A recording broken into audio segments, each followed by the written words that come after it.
नमस्कार, मैं हूं पीयूष त्रिपाठी और आप देख रहे हैं हमारा विशेष कार्यक्रम सितारे हमारे। दोस्तों, आज सभी दर्शकों का इस कार्यक्रम में स्वागत।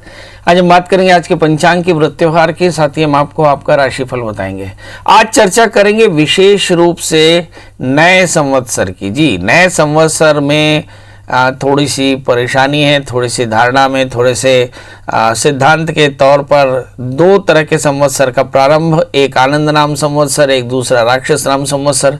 तो हम चर्चा करेंगे कि क्यों इसका आनंद नाम संवत्सर होना चाहिए और क्यों राक्षस नाम संवत्सर भी होना चाहिए। ये दोनों संवत्सर के नाम पंचांगों में क्यों और किस तरह से दिए जा रहे हैं, नए साल की कैसे तैयारी करें, क्या सावधानी रखें, दुर्गा जी की पूजा की शुरुआत होने जा रही तो कलश स्थापन क्या करें, उसकी तैयारी क्या करें, इस पर विस्तार से चर्चा होगी। मतलब आज का कार्यक्रम शुरू से लेकर अंत तक आप एकदम गंभीरता से देखें, ये आपके लिए बहुत जरूरी होगा। तो इसके बाद कुछ समय बचा तो आपके फ़ोन कॉल्स होंगे। आपका हमारा फ़ोन नंबर है 07714008777। आपसे आधे घंटे तक लगातार ये फ़ोन लाइन खुली रहेगी और हमें आपके फ़ोन का इंतज़ार रहेगा। तो चलिए कार्यक्रम की शुरुआत करते हैं और जानते हैं आज का पंचांग। आज शुभ संवत 2077 शक 1942 सूर्य उत्तरायण का चैत्र महीने के कृष्ण पक्ष की अमावस्या तिथि है और दिन सोमवार। आज अमावस्या 8:01 तक, रेवती नक्षत्र दिन को 11:29 तक। आज चंद्रमा मेष राशि में है। आज का राहु काल 7:22 से 8:56 तक। तो दोस्तों, ये तो था पंचांग और अब बात है चैत्र संवत्सर की, मतलब नए संवत्सर की। कल से नवरात्र की शुरुआत है। हिंदू नववर्ष आनंद नाम के संवत्सर का प्रारंभ हो रहा है। वैसे हम आपको बता दें कि इस बार दो संवत्सर का विवाद है। कुछ लोग कहते हैं कि आनंद नाम संवत्सर होगा और कुछ लोग कहते हैं कि राक्षस नाम संवत्सर होगा। तो पहले हम आनंद नाम के संवत्सर की बात करें कि क्यों लोग इसे आनंद नाम का संवत्सर मानते हैं।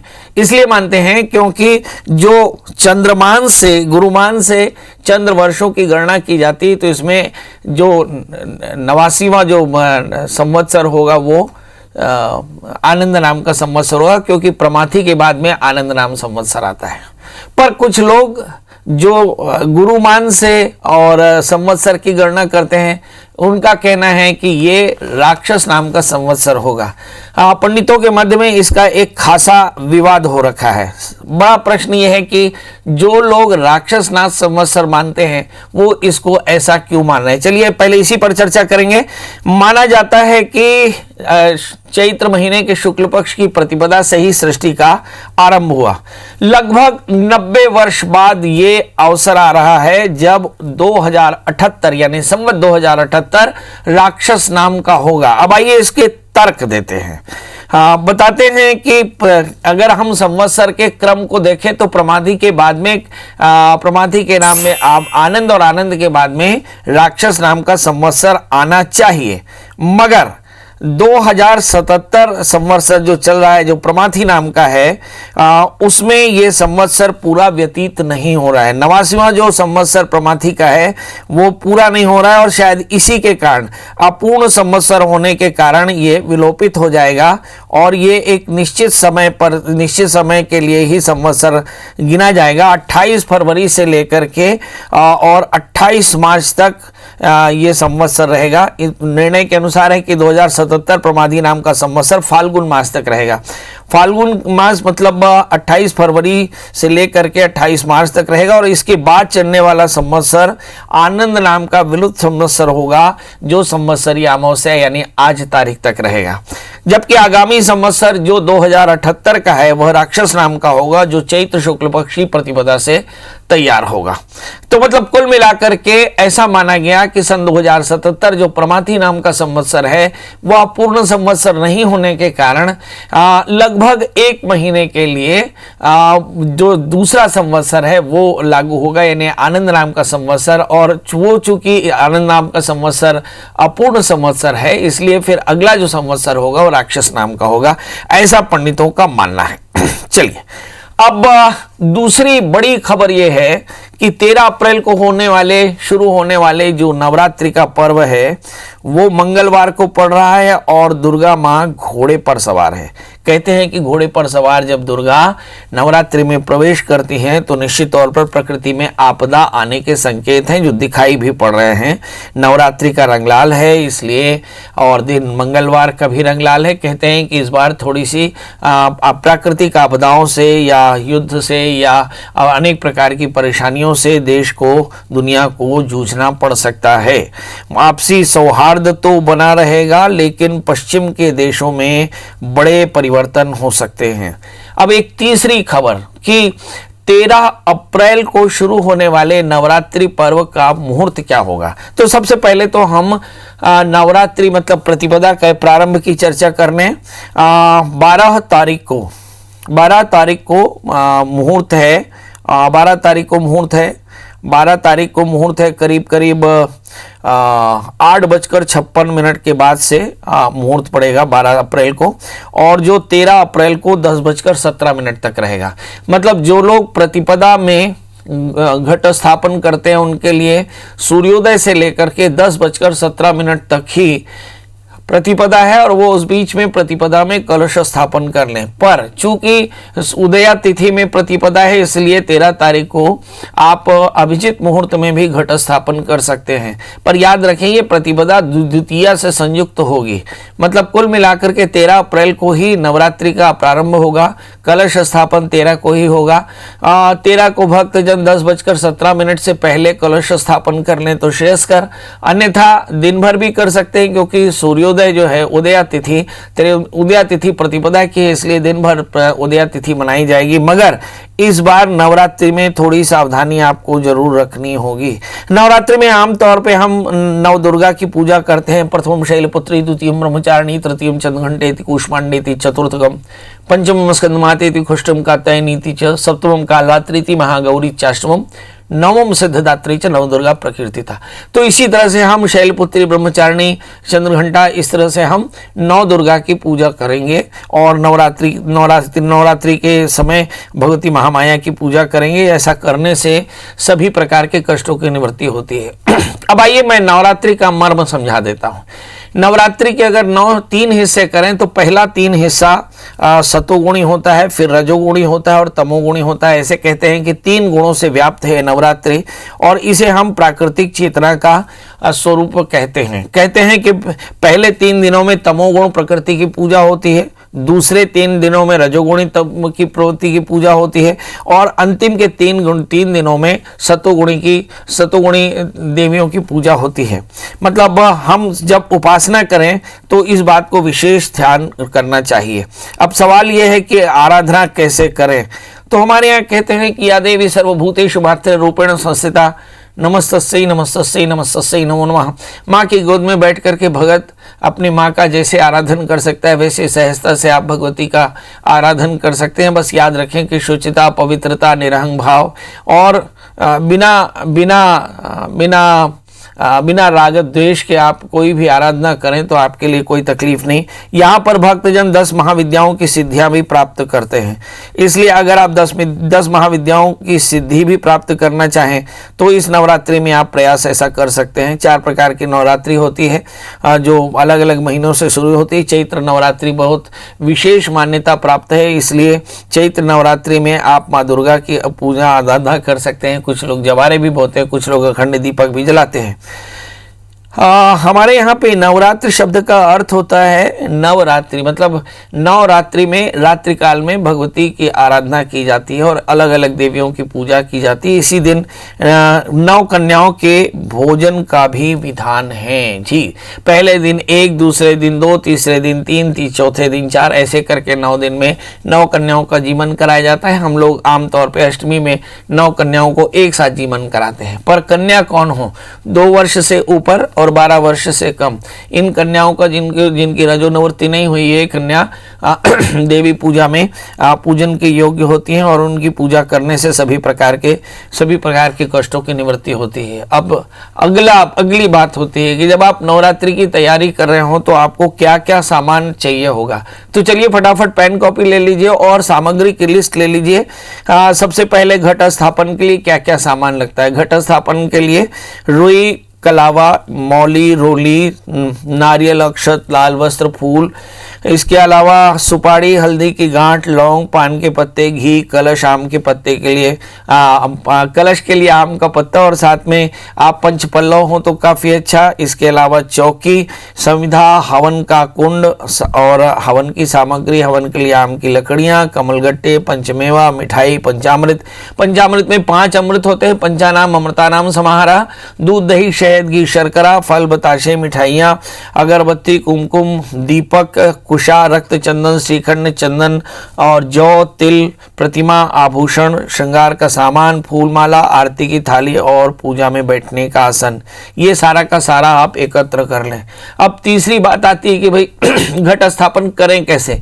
तो आप सबसे पहले जल्दी से स्नान करें, स्नान करके सूर्य को अर्घ दें, हाथ में जल लेकर संकल्प करें कि मैं अमुक नाम वाला या अमुक नाम वाली, अपने अमुक गोत्र वाली, अपने परिवार के कल्याण के हेतु से, अमुक कामना की पूर्ति के लिए मैं भगवती महामाया के त्रिगुणात्म स्वरूप काली, लक्ष्मी, सरस्वती की 9 दिन तक पूजा करूंगी, ऐसा संकल्प करके और नवरात्रि की पूजा शुरू करनी चाहिए। तो इसके लिए सबसे पहले तो ये कि पूजा की जगह पर एक चौकी रखें, चौकी पर लाल, पीला या सफ़ेद जो कपड़ा हो साफ रखें, उस पर थोड़ा सा जल का छींटा मार लें ताकि वो भी साफ हो जाए। और फिर उस पर हमारे यहाँ पे आमतौर पे सामान्य गृहस्थ आश्रमी जो है वो कलश स्थापन करता है। तो कलश कभी भी अकेले स्थापित नहीं किए जा सकते, कलश के साथ में कलश के प्रागादिक पीठों की पूजा होती है।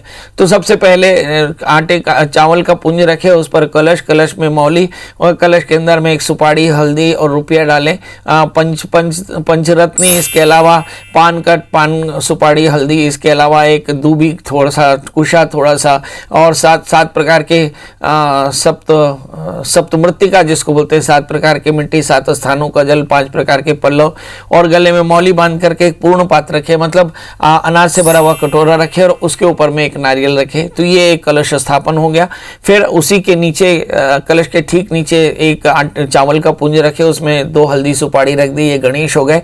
फिर कलश की बाईं ओर नवग्रह का स्थापन करें, तो नवग्रह में चावल के 9 पुंज बना लेवे और दाहिनी ओर फिर खोड़श मातृका और जिसके लिए 16 मातृका बना लेवे और फिर घी की सप्तघृत मातृका भी बना लेवे। तो घी की 7 मातृकाएं होती हैं, उसमें 1, फिर 2, फिर 3, फिर 4, फिर 5, फिर 6, फिर 7, ऐसे 7 पुंज बनाए जाते हैं सिंदूर के और इन पुंजों में अंतिम वाले पुंज को जोड़ देते हैं, जिसका मतलब ये हुआ कि सप्तघृत मातृका की पूजा हुई। तो ये पूरी तैयारी कर लें। फिर माता का विग्रह, पहले तो मैं कहता हूँ कि हमेशा ठोस विग्रह ही होना चाहिए, कोशिश करें पोली या मिट्टी के विग्रह की पूजा ना करें तो ज़्यादा अच्छा, पर कुछ लोग करते हैं, इसमें ऐतराज नहीं।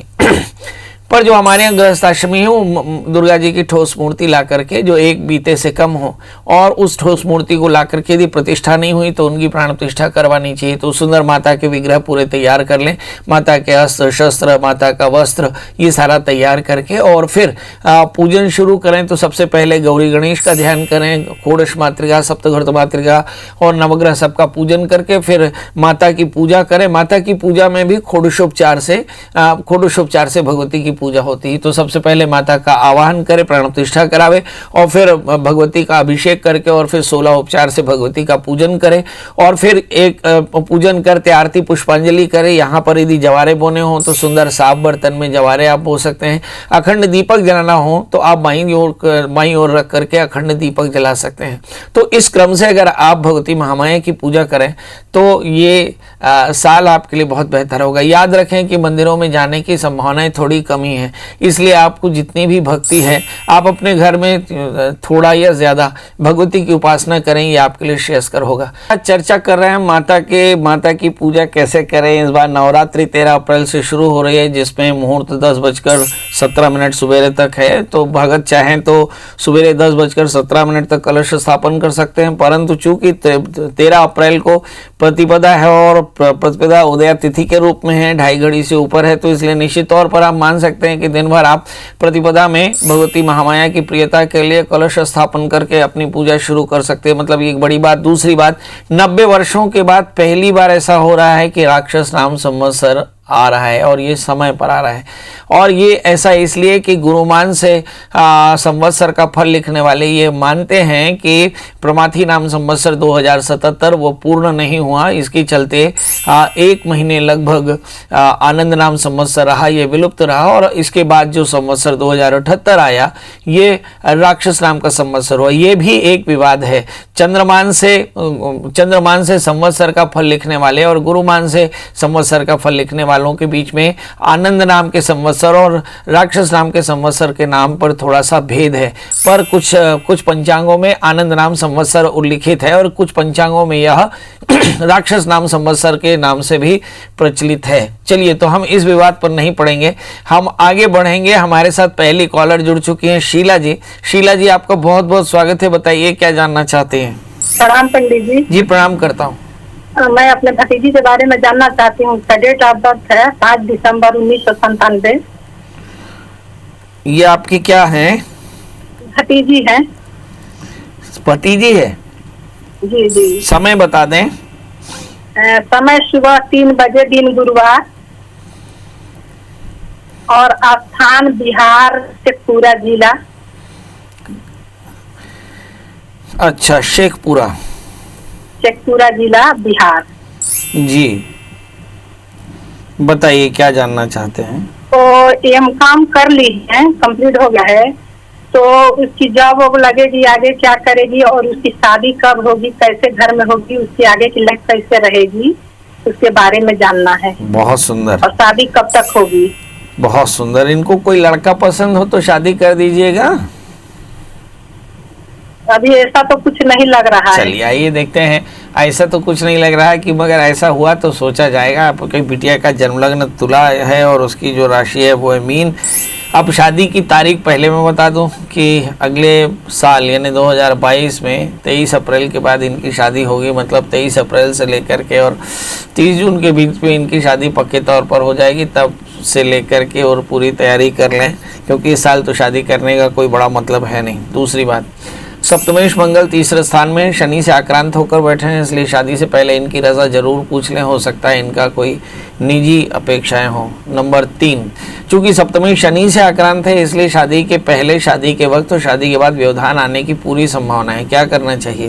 तो शादी से पहले एक छोटा सा नांदीमुख शादी के साथ में कुंभ विवाह करा लें, और ऐसा करने से आप देखेंगे कि इसका वैवाहिक जीवन अच्छा रहेगा। अब दूसरी बात कि इस बच्ची का करियर कैसा रहेगा। 11वें स्थान में राहु, तीसरे स्थान में मंगल है, जो बताते हैं कि बहुत अधिक कैरियर ओरिएंटेशन नहीं है, फैंटेसी थोड़ी सी ज़्यादा है। मगर अगर ये करियर बनाना चाहें तो बुध की महादशा शुरू हो चुकी है। आने वाले 2 वर्षों में निश्चित तौर पर इनका करियर भी काफ़ी अच्छा बन जाएगा। पर इनके लिए आगे चलकर बीएड कर लेना काफ़ी हो जाएगा, क्योंकि एजुकेशन में या बैंक में इनको नौकरी लगने की संभावनाएँ ज़्यादा है। जिसमें बैंक में नौकरी, एजुकेशन में नौकरी लगने की संभावना ज़्यादा है, इसलिए वो प्रयास करें, अच्छा रहेगा। एक 5वीं बात मुझे ऐसा लगता है कह देना चाहिए कि एक 4 कैरेट का अच्छा सा पन्ना और एक 4 कैरेट का ओपल इन्हें धारण कराएं, निश्चित तौर पर इससे फायदा होगा। हमारे साथ अगली कॉलर है लता जी। लता जी, आपका बहुत बहुत स्वागत है। बताइए क्या जानना चाहते हैं। लता जी, कुंभ लता जी, स्नेह लता जी, आपको मेरी आवाज़ सुन रही है? चलिए, तो अब लगता है कि लता जी से बात नहीं हो पा रही है। आप लोगों से भी बात हमारी पूरी हो गई। एक बार फिर हम रिपीट कर दें कि इस बार नवरात्रि 13 अप्रैल से है। 13 अप्रैल को प्रतिपदा है, और चूँकि अमावस्या से युक्त प्रतिपदा नहीं पड़ रही है, प्रतिपदा द्वितीया से युक्त प्रतिपदा है, इसलिए उसी में ही कलश स्थापन करना। इस बार दुर्गा घोड़े पर सवार होकर आ रही है, इसलिए थोड़ी सी सावधानी प्राकृतिक आपदाओं के तौर पर देखनी पड़ सकती है, यानी ये देखना पड़ सकता है, सावधान रहें। नंबर 4, इस बार आनंद नाम और राक्षस नाम के संवत्सर के नाम का विवाद है। गुरु मान से मानने वाले लोग राक्षस नाम संवत्सर रख रहे हैं अपने पंचांगों में, और चंद्रमा के नाम मान से रखने वाले लोग जो है वो आनंद नाम का संवत्सर रख रहे हैं। तीसरी बात यह है कि इस बार जो है वो 90 वर्ष बाद ऐसा हो रहा है कि राक्षस नाम संवत्सर का प्रवेश हो रहा है, तो ये दुर्लभ योग है। आमतौर पे ऐसा नहीं हुआ, आनंद के बाद राक्षस नाम संवत्सर आ रहा है, परंतु प्रमाथी संवत्सर के बाद सीधे आनंद नाम संवत्सर ना आकर के राक्षस नाम संवत्सर आना, ये 90 वर्ष के बाद बड़ी घटना है। और जाहिर है कि इसमें कुछ उपद्रव हो सकते हैं, यानी थोड़ा सा देश प्रदेश और दुनियादारी में सावधानी रखनी होगी। वैसे भी कोरोना है। अब चलते चलते वही एक गुजारिश कि कल से नवरात्रि का प्रारंभ है, आपके अंदर भक्ति भी है, आपके अंदर शक्ति भी है, और आपके अंदर में सामर्थ्य भी है, और आपके अंदर अनुशासन भी है। कोरोना बहुत फैला हुआ है, एकदम ध्यान रखें कि कोरोना से बचना है। शायद बहुत सारे उपद्रवों के कारण ही भगवती महामाया शीतला की पूजा की जाती थी, तो शीतला की पूजा में जितनी सावधानी हम रखते थे वैसी ही पूजा की सावधानी अभी भी रखनी है। प्रतिपदा से लेकर नवरात्रि तक आप अपने घर में व्रत करें, आपके घर में अपनी देवी का पूजन करें, वहीं बैठकर जवारे जो आपको आपकी प्रकृति के अनुसार, जो आप लोग अपने देश काल या कुल रीति के अनुसार करते हैं वो करते रहें। श्रद्धा में कमी बिल्कुल नहीं होनी चाहिए, परंतु बाहर ज़्यादा ना निकलें, बिना सावधानी के ना निकलें, सोशल डिस्टेंसिंग का पालन करें। आप देख ही रहे हैं कोरोना काफ़ी फैला हुआ है, तो आपकी अपनी सावधानी बहुत ज़रूरी होगी भक्ति के साथ। तो कल फिर हाजिर होंगे इसी विषय पर बात करने के लिए कि नवरात्रि में क्या क्या करें, किस तरह से प्रतिपदा में हम माता शैलपुत्री की पूजा करें, कैसे द्रव्य चढ़ाएं, किस तरह से पूजा करें, इस पर विस्तार से चर्चा होगी। आज के लिए बस इतना ही। आप अपना ध्यान रखें। जय हिंद, जय भारत।